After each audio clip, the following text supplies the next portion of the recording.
dans cette vidéo, on va voir une partie de la méthode intermédiaire qui va être les OLL, donc qui sont les Orientation of Last Layer. Donc comment passer de la phase jaune qui est défaite après les F2L à une phase jaune qui est faite comme ça.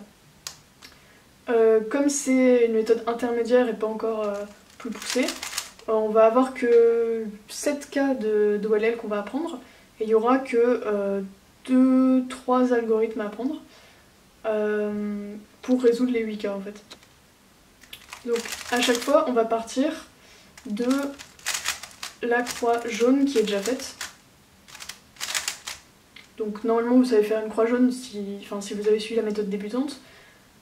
Sinon je rappelle vite fait, quand vous arrivez sur la partie OLL, bah, soit vous avez une barre et vous faites F, R, U, R', U', R', soit vous avez un L et vous faites F, U, R, U', R',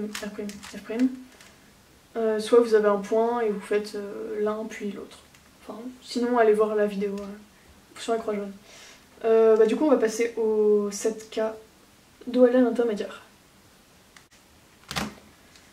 Alors le premier cas, le cas de base, ça va être ce qu'on appelle soit le sun, soit la chaise, qui va être donc quand on a un coin bien orienté comme ça, et on le met là, on le met en haut à droite, et on voit qu'il y a le jaune qui est sur la droite comme ça. Donc dans cette configuration, on va faire R, U2, R', U', R, U', R'. Alors le deuxième cas, qui va être la chaise inverse, c'est le cas où on a toujours un jaune vers le haut, mais cette fois, le deuxième jaune n'est pas sur la droite, mais devant nous. Dans ce cas-là, on va tenir le cube avec le coin jaune ici. On va faire R, U, R', U, R, U2, R'. Donc à chaque fois, vous pouvez mettre en pause et refaire l'algorithme. Alors maintenant, on va voir les cas où il n'y a aucun coin jaune au-dessus. Donc le premier cas qu'on va repérer, c'est quand il y a l'équivalent, enfin, j'appelle ça deux lignes. Deux jaunes regardent vers la droite, deux jaunes regardent comme ça. Donc on va prendre les deux jaunes vers nous. Et là, on va faire une première fois la chaise. Et maintenant qu'on l'a fait une fois, on retombe exactement sur le cas de la chaise. Donc c'est deux fois la chaise. Donc cet algorithme, vous pouvez le faire un peu plus rapidement en faisant l'annulation de 3 mouvements. Donc si vous sentez d'apprendre celui-là, faites plutôt.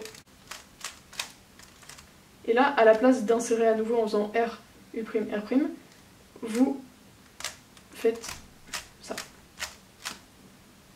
Et ça fonctionne.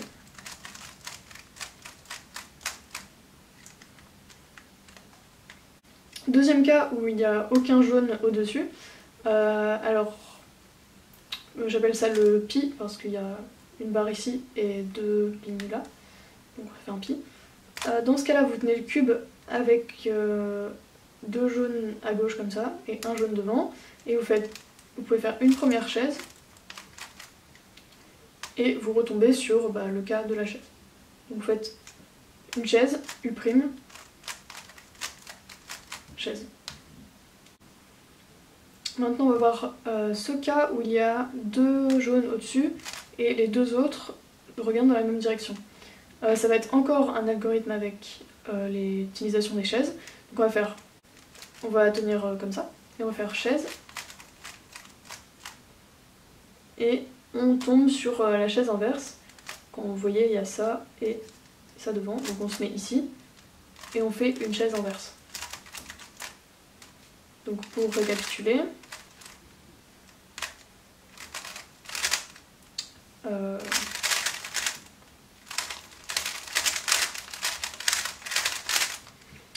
est sur ça, on fait chaise, U', et chaise inverse. On va finir avec deux cas un peu plus compliqués parce qu'ils n'utilisent pas les algorithmes de chaise. Ce cas ici, où on a ça, enfin on est comme ça et les deux jaunes regardent là et derrière. Dans ce cas-là, on va faire petit r, donc c'est les petits r, c'est quand on prend les deux colonnes comme ça. Petit r, u, r', u', petit r', f, r, f'.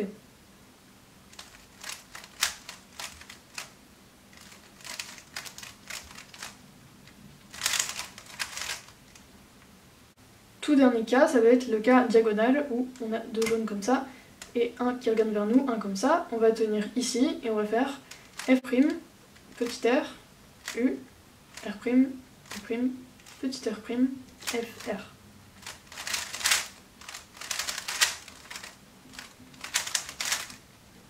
Voilà, c'est tout pour les 7 cas d'OLL intermédiaire. Ça vous permettra de gagner beaucoup de temps sur la méthode débutante, et la prochaine vidéo ça sera les PLL, donc les permutations de la phase jaune.